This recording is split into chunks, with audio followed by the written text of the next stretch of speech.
Kamakailan ay ipinost ng asawa ni pambansang kamao Manny Pacquiao na si Jinky Pacquiao sa kanyang Facebook page ang isang video na kuha mula sa gender reveal ni Jimuel Pacquiao at ng partner nito.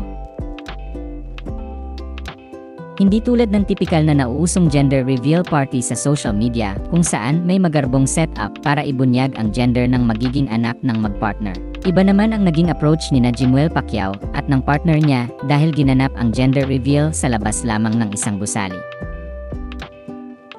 Makikita sa naturang video na nasa harap sina Jimuel at ng partner niya at kasama nila ang kanilang pamilya na nagpustahan ng pera kung sino ang team boy at team girl. Upang malaman kung anong team ang mananalo ay lalapit sina Jimuel at ng partner niya sa isang grupo para kumpirmahin ang magiging gender ng anak nila. Kaya naman masayang nagyawan ang lahat nang lumapit sina Jimuel at ng partner niya sa team girl. Ready? 1, 2, 3.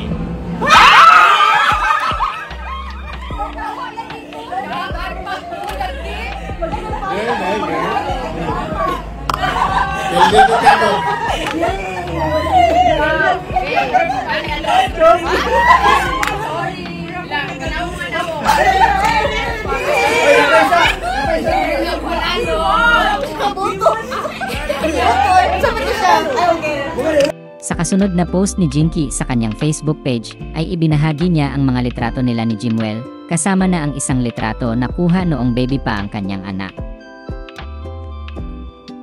Inihayag din ni Jinky ang kanyang pananabik na makita na ang paparating na apo sa susunod na buwan. Sabi niya sa caption ng kanyang post, "The day I became your mother, my world changed instantly. Jimuel. It marked the start of a new version of myself, one that is tender, tired, and transformed. Time flies so fast na ikaw ang karga-karga ko noon.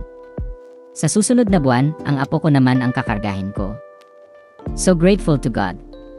He is indeed good all the time."